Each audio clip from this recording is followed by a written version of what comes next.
Welcome to the daily update, where I'll go over the action in the market for Thursday, June 13th, and then we'll see how things look for Friday, June 14th. It looked like we were going to have a bit of profit taking, but later in the day, the market was able to bounce back. We got above the unchanged level, not a real strong upward move, but we did end up closing positive. So we're looking good on a trending basis. We're well above the moving averages. In the short term, we are looking overextended to the upside, but as I always say, that could also suggest good momentum. But we have these negative divergences that just are not going away. In fact, they're getting even more pronounced. So we want to be careful of that, but ultimately we have to follow what is going on with price. That's the ultimate indicator. We just want to be aware of these other things. Before I start, please know that the SPX Investing Program has now launched. There are additional things that are available. Incidentally, you can get the daily videos right after they're recorded, and it's free for the month of June. There's some other things that are available on the SPX Investing Program website, and there's going to be a lot more. There's courses that I'll be rolling out there. I have some other portfolio ideas and just different positions that you may want to consider. I do post while the market is open. I try to do a pre-market close post and just different ways that you can come together, learn some things that maybe you didn't learn, be able to practice them, and then have discussions about them. If you want to talk to me more about this, there is an email address where you can contact me directly. There are also links in the description below the video, whether it's on YouTube or Rumble, that talk about the program. There's a playlist that I have on YouTube, and there's also the link to get you over to Substack, which is where I'm hosting everything right now. Yesterday, I mentioned a gentleman by the name of Bob Kendall, and he has a YouTube channel, and he posted what I would consider to be a very important video, at least to watch.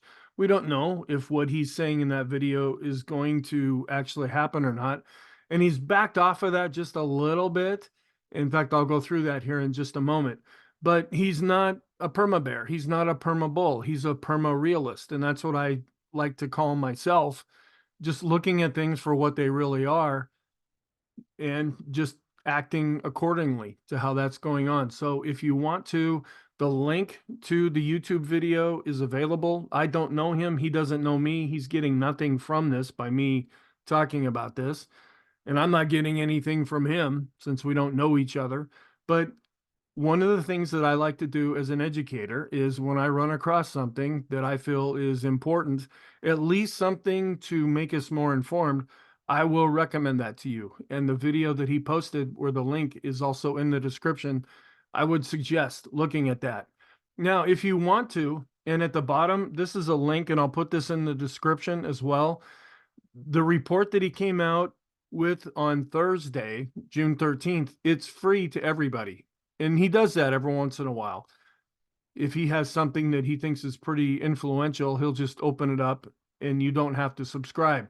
What you're looking at here is a chart are some of the indicators that I've been testing out for a while now, but I've been testing them as they reference the S&P 500, and I'll look at other markets, but mainly the S&P 500.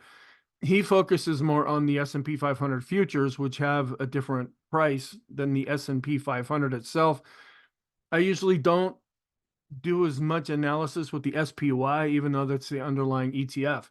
But what he's showing here is this is a model, and it's taking the Fed funds rate and where they've been jacking it up. And that's no surprise to us. What he's focusing on now is the fact that it looks like they could be declining into 2025, into 2026, and even into 2027. And if they do get really low, then that he sees it more gradual here. When he did the video, he's thinking that it was going to be more drastic, and that could mean some kind of a black swan event actually occurring. And this will adjust too as more information comes out. But he says down below, if the model is correct, and that's what we're looking at up here in the chart, the short end of the yield curve may drop to 2.5 to 2%. It was looking a little more drastic when he shows that in the video, while the long end remains elevated between 3 and 4.5%. Okay, this would normalize the yield curve. We've been inverted for over 2 years now. And normalize just means we'd go back to the way things should be most of the time. And from the currently elongated to an inverted shape. Well, with an inverted shape. In my recent video, this is the one that I'm talking about, I discussed potential major events. Okay, that was a little more drastic. And this may adjust since he tends to look at things, and then as he gets more information and as more data becomes available, these models will adjust too. He says, but deeper analysis suggests a steady but gradual move, similar to a taper tantrum the days that we saw back in 2017 in inverse with rates declining. Okay, so it may not necessarily be a black swan event, but that could change at any time. So I wanted to bring up the chart here and then a direct quote from his newsletter because it's publicly available. You can go there and actually read the whole newsletter if you want to. Okay, let's go back and talk about what happened. Right at the open, we did have a gap higher open. The futures were quite strong. The PPI reaction was it was positive. We opened right at R1 at 54.52, and that set the high for the day. And it looked like, okay, maybe we're going to see a little bit of pullback here. And we did to begin with. We declined down to the daily pivot at 54.26, and we got down to the unchanged level. We chopped sideways and eventually found support. We fell down and actually went negative. We did get a support level at S1 at 54.04. Then everything kind of shifted. We climbed back above the unchanged level and the daily pivot to close slightly positive. So it looked like it was going to be a down day. Now, internally, it kind of was. It really wasn't that positive of a day, but when we're looking at just the price of the S&P 500, it had another up day. We were up 0.23%, and volume is still above average. So we're really seeing that picking up. We're positive in the short, intermediate, and long term. We're looking overextended in the short term. We're seeing some warning signs in the intermediate term. The long term is still holding up for right now because of this whole battle between inflation and interest rates and stock prices. That's really what is driving the market. And then keeping an eye on the geopolitical events. Some comments yet again. This is from Thursday's video. The S&P, the NASDAQ, and the NASDAQ 100 set new all-time highs again. It was a mixed day with more of a negative slant, and you'll see that as I go through the charts. Mega caps outperformed. They're the ones that are really leading things higher, which is great if you own those stocks. But if you own any other stocks, you might not be doing as well these days. The negative divergences, they're just continuing to be there and in fact growing in some ways, and they're just not going away. On a short-term basis, our list is pretty long. We have a new addition here. The Stochc RSI, Williams percent R, CCI 14 and 20, Stochastics RSI 9. Actually, this should have been here after yesterday. I just didn't put it on the list. This is the boom indicator, meaning that we're getting kind of far away from the 20-period moving average. Intermediate term, our list is also growing. We have the CMB composite, the standard deviations. We're still up in that +3 channel. The Erin indicator is still extreme. The Sean trend meter, Chaikin oscillator, ultimate oscillator. The percent B, this is now 2 days that we've been outside of the upper Bollinger Band. A new one is the Boom 50. This is more intermediate term, meaning that we're getting kind of far away from the 50-period moving average. Also, another new one is our more intermediate term RSI based on 14 periods. It's getting extreme positive. The scenario is that the Fed is keeping rates higher for longer, and they've left rates unchanged to this point. But it looks like possibly September, and even Bob Kendall says that in his latest reading. He's looking at maybe September later in 2024 for there to be some kind of a rate cut. And that now they're suggesting that there'll be one rate cut rather than 3. Of course, this can always change, and we have an election coming up, so there's going to be some political maneuvering going on. The dollar was up and interest rates were down. The dollar being up may have put some pressure on stocks, but interest rates going down helped them. We've been really dropping. We were at 4.4% 2 days ago. Then we came down to 4.3%. Now we're at 4.24%. Just in a few days with the 10-year yield. We're still inverted with the yield curves. Sentiment is now dropped down to negative. Interesting on a down day, but we're seeing more strength with the mega caps than we are with the general market. And so sentiment is actually ticking down to 43, where it had been neutral at 47. We're still not seeing a confirmed trend yet. We're above the moving average. So that's the initial stage. And if you're more aggressive, you're already in a trending environment. But if you're more conservative, you want to see it not only go above its moving average, but also go above 20 to have a trend established. So it's still not confirmed. It is positive with the green line on top, and it's above its moving average. We're still below 20. That's why it's not confirmed. We're positive with the bias and the momentum. We did get weekly initial claims. This came in higher than expected, which means weak for the economy, or at least for the job market. It came in at 242,000. They expected 224,000. Last week we had 229,000. So we're seeing a bit of an uptick there. Continuing claims also going up to 1.82 million, where last time it was at 1.79 million. We got PPI, which this was rather friendly on an inflation basis.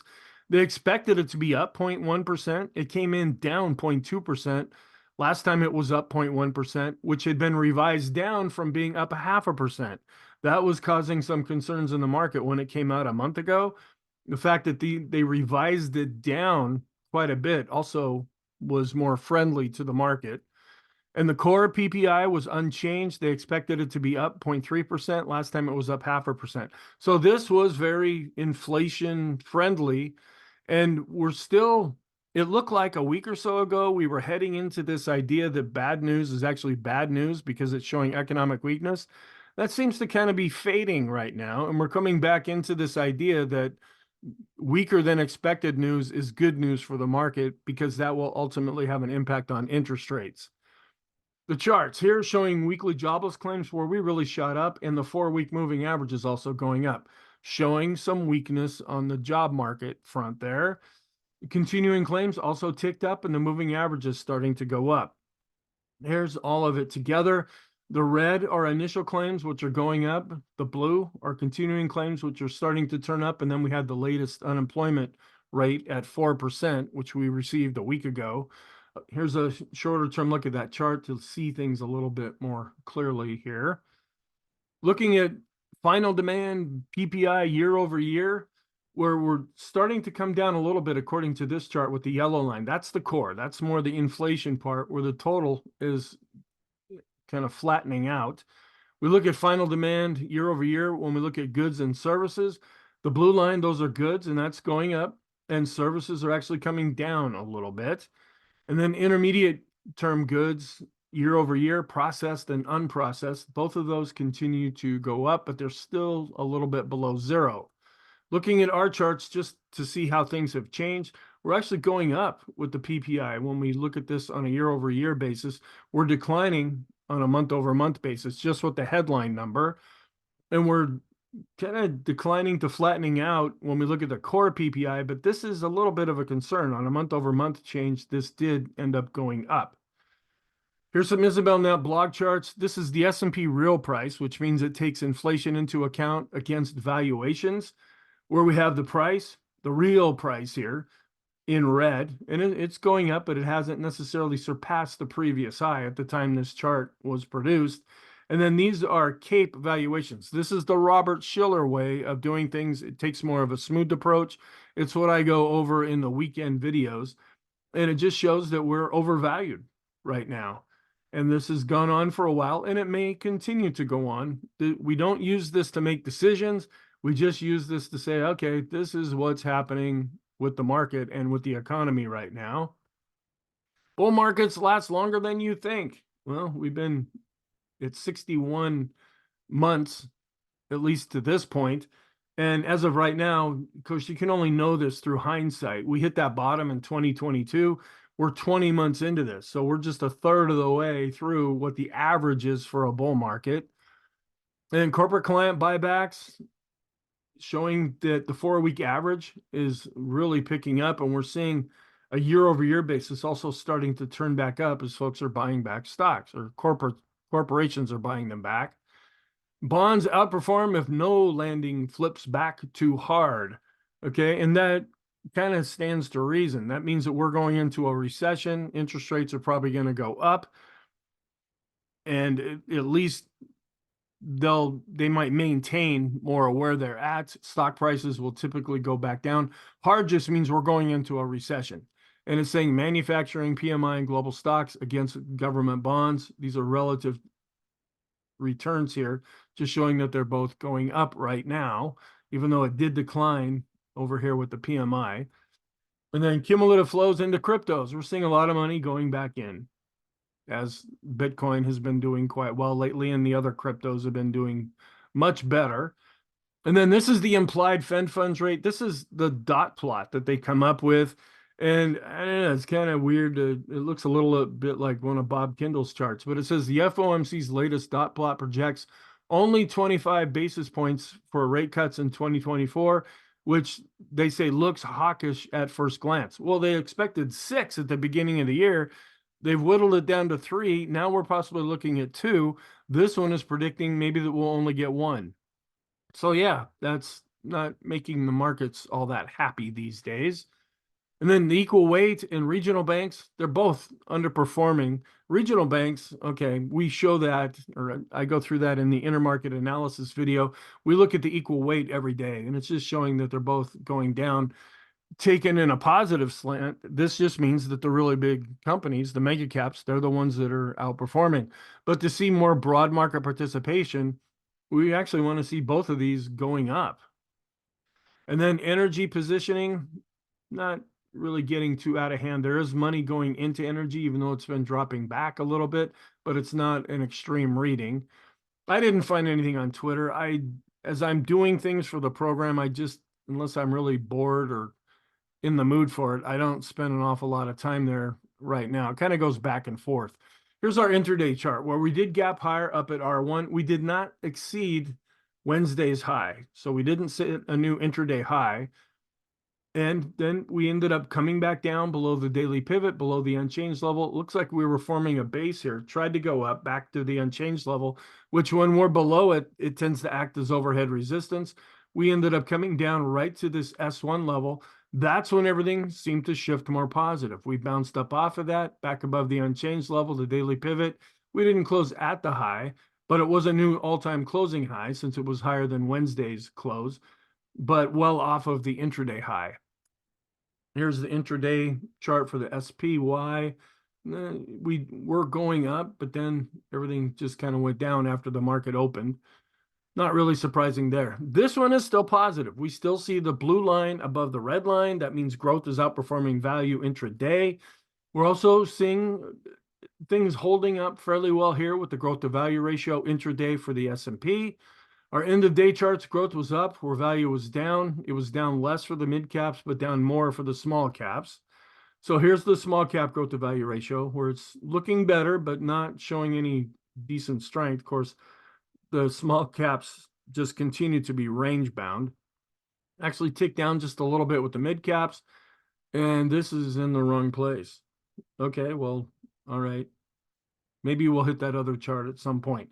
When we look at the ETFs, we are dropping just a little bit, but this has actually been looking more positive when we take it all together, showing that growth is outperforming value. Equal weight ticked down just a little bit, and it's not that discretionary did all that well. It was actually down, but staples are kind of getting hit a little bit now. That's making the ratio hold up a little better. Large cap growth just coming off of setting recent all-time highs. In fact, they were up, so set another all-time high. Here's the ratio showing that the large caps are outperforming the small caps, and this is hitting new all-time highs. The Wilshire is still holding up. This is a broad market measure. With our trend, we are seeing the ADX, that's the dark black line, above its moving average, but we have not crossed back above 20. That's why I say it's not confirmed. It'll be confirmed if we go above 20. The green line is on top, but it did come down slightly in Thursday's session. Shorter term, we are above, so there's a chance that we could get into a trending environment where the ADX has crossed above 20. It's above its moving average. The green line is on top, but did tick down. We are picking up, and we're getting back above the midpoint here when we look at volume. So we're seeing that above average more consistently. Here is sentiment. We're going down with the Ulcer Index, showing there's not much fear. The latest reading from Investors Intelligence came in at 3.43. It could still go higher than where it's at. Here's the VIX, where it's continuing to decline on a closing basis, as well as the bar chart. The VIX of the VIX is picking up just a little bit. Here we're seeing a little bit of volatility of the VIX. And the skew index is coming back into play now. We're coming back up into this red area. Now, we had one of these happen not too long ago. We spiked and then came down. That ended up marking more of a bottom in the market, and then we shot up out of that. But there are other times when a high reading marks a top. So we'll just keep an eye on this. If we go a little bit deeper up into the red area, then we'll try to figure out, okay, does it look like a continuation, or are we looking at some kind of a reversal? The momentum for the VIX is starting to turn over and look negative as the VIX has been coming down as measured by the MACD. The equity put call really shot up. There might be some hedging going on. I'm not sure exactly why they do the things that they do, but an awful lot of people bought puts in Thursday's session. And that's turning our 5-day back up, which quite often tends to be more negative for the market. Volatility risk premium, this is kind of contradictory. It's actually going down and back into the band as we've been going up. This fear gauge is going down. The other fear gauge continues to go up. So we're seeing a little bit of contradiction here. We did get the latest reading from the American Association of Individual Investors. They're coming back up close to this green line here. They're not quite extreme. They're looking positive. Where we really take note of this is if we go above the 30 level here, the pink line. That's when they start to look extreme. And when they go above 40, man, we're really paying attention at that point.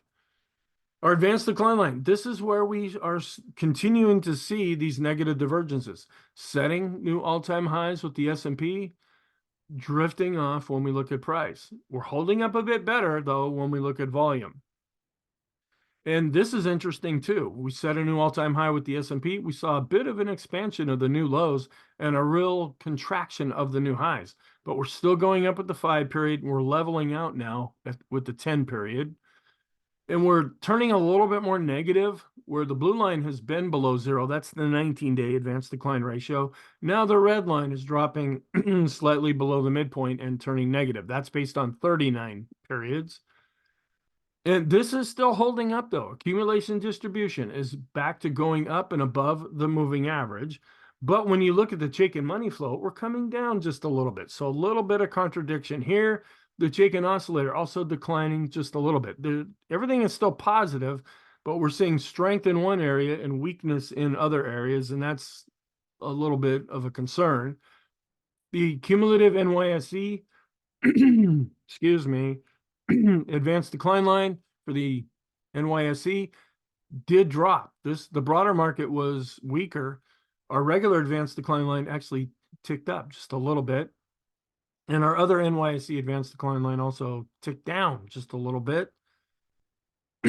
Sorry about that.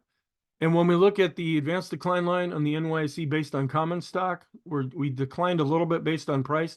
Now, this is a different thing than we've been seeing. We actually declined a bit more based on volume. And look at the S&P, kind of chopping sideways with the cumulative advanced decline line based on price, and holding up a little bit better with the cumulative advanced decline line based on volume. In our advanced decline line studies, we're actually showing a little bit of weakness below the moving average with the NYSE common stock, still above the moving average with the S&P, showing some weakness with the mid caps and even more weakness with the small caps. Our daily chart, we're above this pivot point right now. This may end up acting as support for the time being, or if we continue to go up, we may have overhead resistance. On the bottom, we are still seeing where volume is above average. We are extreme positive with the Stochc RSI, the Williams percent R, the CCI 14, the CCI 20, with all of our stochastics charts. We're still looking good here with our 20-period double and triple exponential moving averages. We're above both lines and continuing to go up.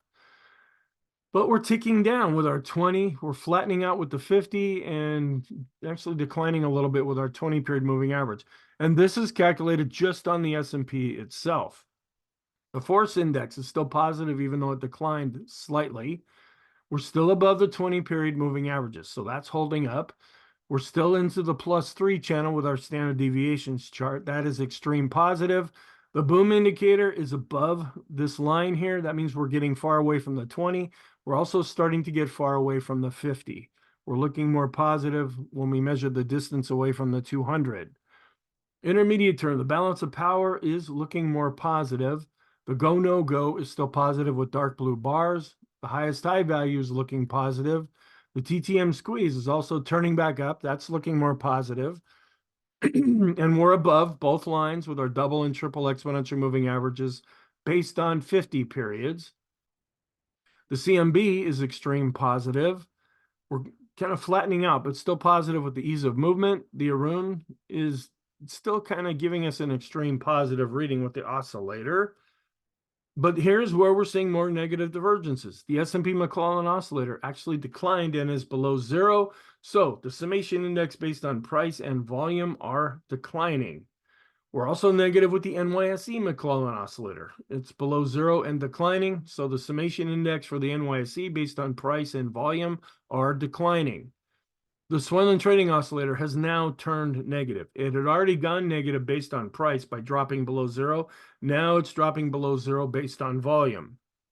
But momentum, the PMO is looking good. But when we break it out based on price and volume, we're still declining. You don't see that very often. And that's a kind of a contradiction that is giving us some concern.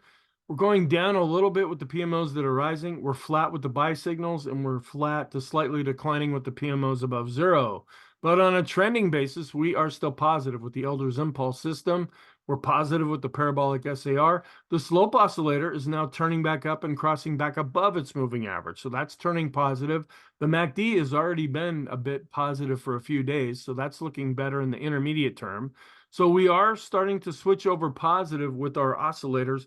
We're turning up a little bit with the tricks, and the KST is just barely starting to go up. So the momentum is now shifting back over to positive. We're above all the plotted moving averages, which is positive. We ticked back up with the bullish percent index, but it's just not showing an awful lot of strength right now. The NYSE bullish percent index declined just a little bit, but is still above 50. This is a negative divergence that seems to have gotten dealt with. We crossed over with the NASDAQ 100 BPI, and it's above 50, and it continues to advance. So that's showing some strength. But this is where the really big companies are at. The money flows getting extreme positive. I don't know if I put that on the list. The ultimate oscillator is extreme positive, and it's been there for a while.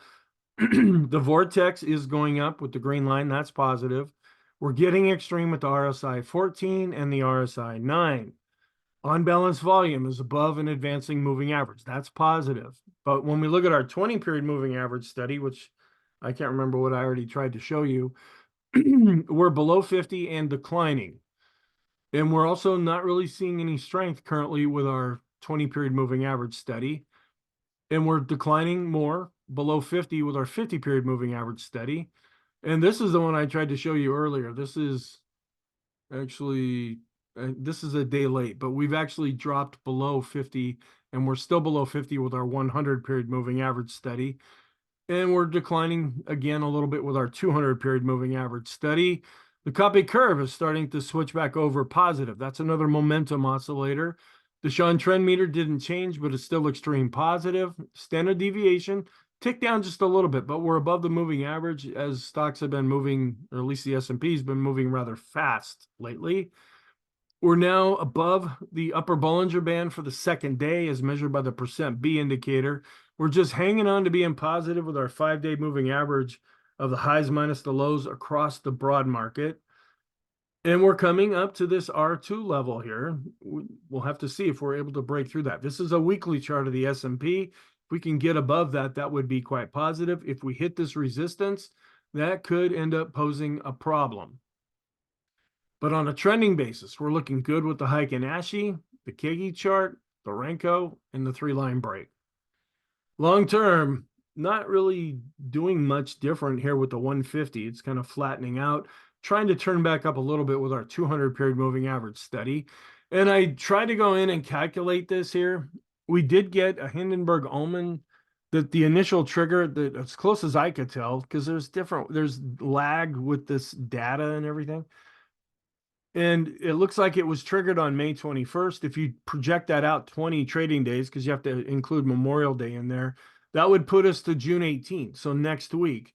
Now, don't take this as hard and fast fact, because I could have been a little wrong with picking the dates here. With stock charts, you just move this a little bit and you get a completely different day. So sometimes it's kind of hard to figure that out. But up to this point, we have not received a confirmation signal. Right around June 18th, if we don't get one, then that's going to negate this spike that we've been seeing. And we're negative with the mid caps and the small caps in the short term. Everything else is positive. And we're positive with the bond prices in the short and intermediate term, still negative in the long term. Commodities are negative in the short term. No changes with the decision point scorecard. We started off with setting a new all-time high with the NASDAQ. Then we had the materials have a BPI cross below 50. That sometimes can be taken as more negative and suggest economic slowdown.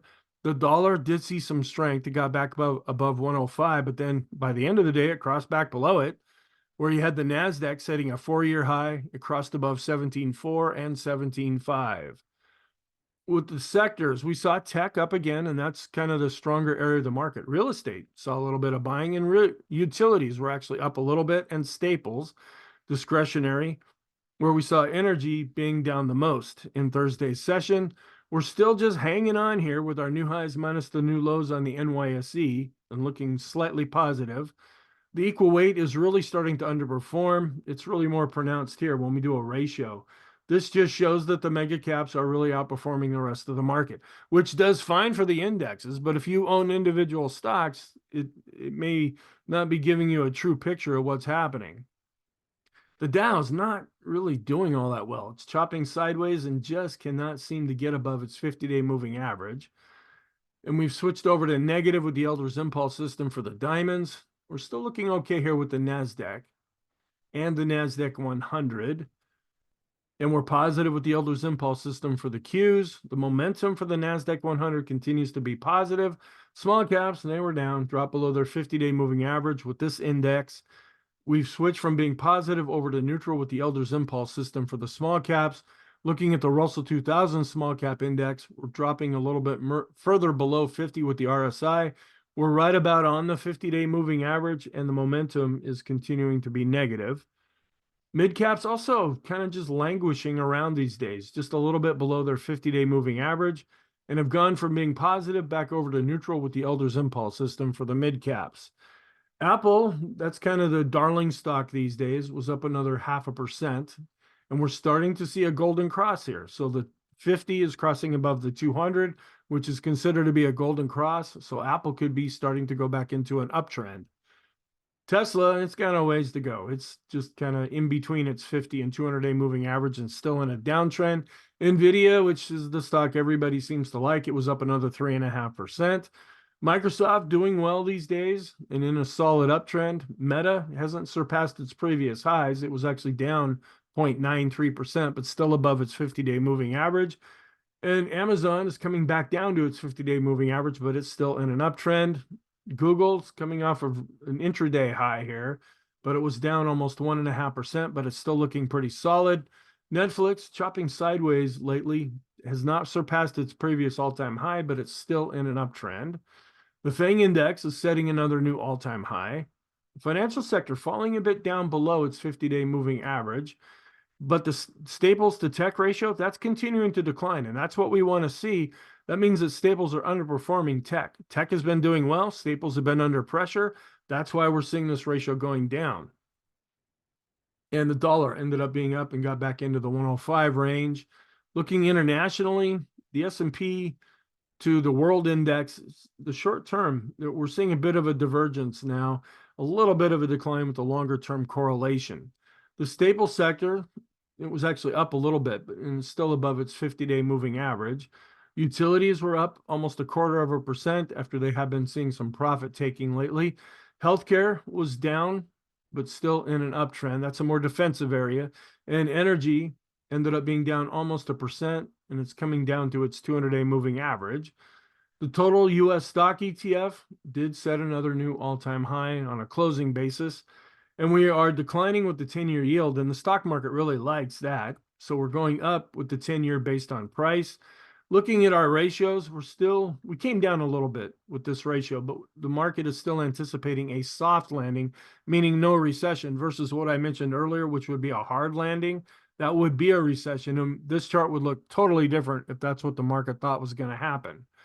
On a broad market basis, we're continuing to show that stocks are outperforming shorter term bonds. The Qs continue to outperform 3 to 7 year bonds, and the tech sector is also outperforming 3 to 7 year bonds. And this I haven't shown in a while because it hasn't been doing all that much. These are tips. And when folks prefer tips, these are Treasury inflation protected securities. When interest rates and inflation fears are what's happening, tips outperform.